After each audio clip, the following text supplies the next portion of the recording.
며칠 전 발표됐던 올해 마지막 FOMC 회의가 우리에게 중요한 단서를 제공했습니다. 우리가 결정적으로 알 수 있었던 건 연준은 금리 인하를 준비하고 있었다는 거예요. 금리 인하 시점이 내년 언제인지는 알 수 없지만 연준의 금리 정책 방향성을 확인했기 때문에 이제부터 그 방향에 알맞는 종목을 들고 있어야 되겠죠. 일단 단기적으로 시장을 분석하자면 환율을 좀 중요하게 보셔야 될 것 같아요. 연준과 마찬가지로 20이하 BOE도 기준금리를 동결했습니다. 하지만 분위기는 달랐죠. 20일 라가르드 총재는 금리 인하는 없다고 못을 박았어요. 유럽은 미국과 경제 상황이 다르기 때문에 당연히 섣부른 금리 인하는 언급할 수 없을 겁니다. 개인적으로 유럽은 디플레이션 조짐이 보이고 있기 때문에 아마 내년에 미국보다 더 빠르게 금리를 인하할 가능성이 높아 보여요. 그렇다고 금리 인하에 대해서 긍정적으로 언급을 하게 되면 물가가 다시 반등할 수 있기 때문에 유럽 국가들은 힘들어도 티를 내면 안 됩니다. 즉 금리 인하는 없다고 세게 언급을 할 수밖에 없는 상황이라는 거예요. ECB와 BOE의 매파적인 발언이 글로벌 증시에 긍정적인 작용을 하면서 유로화와 파운드화가 강세로 돌았고 달러는 약세로 돌면서 전체적으로 증시를 상승시켜줬어요. 우리 한국도 수혜를 보고 있는데요. 원화가 강세로 돌면서 원달러 환율이 떨어졌습니다. 현재 코스피 코스닥도 상승을 하고 있고요. 아마 이번 연준 의장의 금리 인하 가능성 발언에 가장 기뻐한 국가는 한국을 포함한 신흥국들이 아닐까 생각을 해봅니다. 그리고 달러가 약세로 전환이 된다는 건 미국에 유입됐던 자금들이 성장이 높은 신흥국가들로 이동하는 것을 의미합니다. 한 달 전에 올려드린 신흥국 관련 영상 참고하시면 좋을 것 같아요. 시장이 급변하면서 투자자분들이 참 혼란스러우실 것 같아요. 우리는 이럴 때일수록 급변하는 시장 환경에 익숙해져야 되고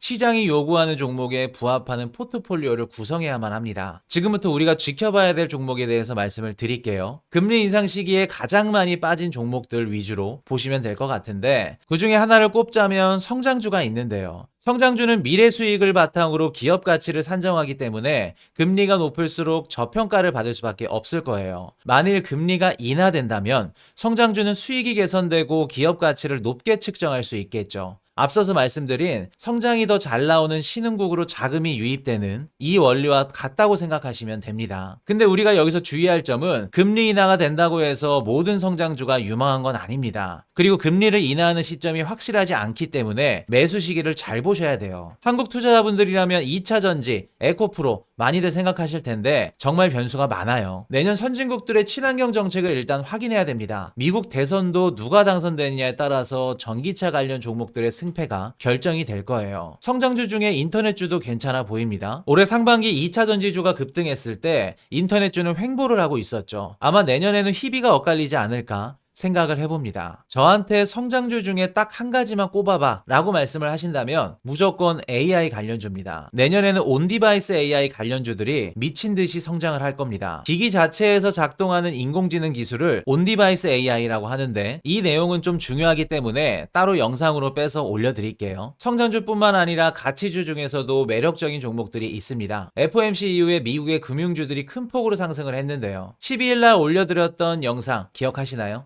현재 주식시장에서 100% 수익을 볼 수 있는 반반 투자법 공개해드렸었죠. 그 영상에서 금리 인하 기대감에 상승할 수 있는 종목으로 소형은행주 말씀드렸었는데 영상 업로드 이후에 폭등을 했습니다. 금리 인하 기대감으로 인해 소형은행들의 실적 기대감이 높아졌고 그동안 미실현 손실로 인해 불안감이 사라지면서 현재 주가가 상승을 하고 있는 중이죠. 소형은행들은 최근 한 달간 20% 정도 상승을 했지만 올해 3월달 미국 은행 위기 때보다 아직도 낮은 수준에 머물러 있어요. 추가 상승 여력이 충분하다는 이야기입니다. 지금 미국 증시 상승 패턴을 보면 그동안 많이 상승을 했던 종목들이 아닌 투자자들에게 소외받았던 싼 주식에 자금이 몰리고 있습니다. 중소형주를 찾으려면 러셀 2000 지수를 유심히 보시면 좋을 것 같은데 러셀 2000 지수의 16%가 금융주로 구성이 되어 있어요. 이곳에서 섹시한 종목들이 숨어 있을 겁니다. 러셀 2000 지수는 현재 52주 신고가를 기록하고 있는데 불과 48일 전만 하더라도 52주 신저가였어요. 두 달도 안 돼서 이렇게 신고가를 기록하고 있다는 건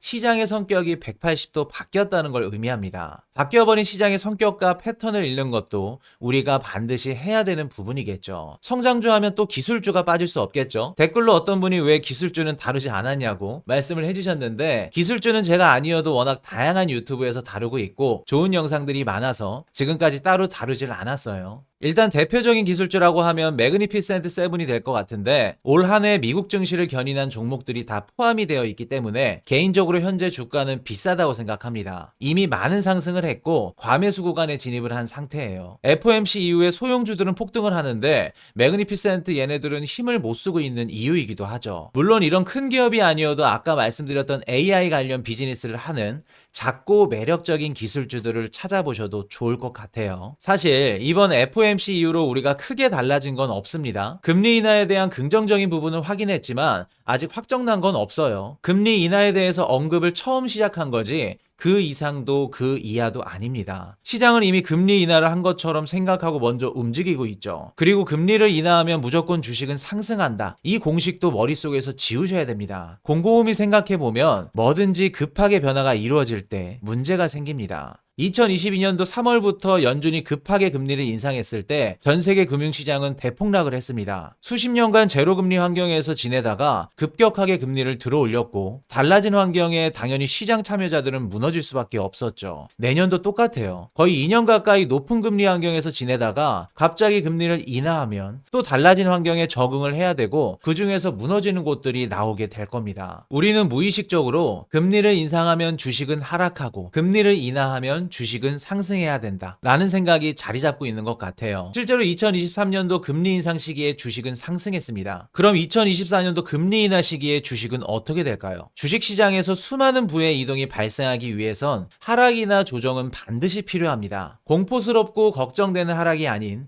몇십 년 만에 찾아오는 기회로 생각할 수 있는 마인드가 필요하지 않나 싶어요. 다음이 더 기대되는 좋은 정보로 찾아뵙겠습니다. 지금까지 머니톡톡이었습니다.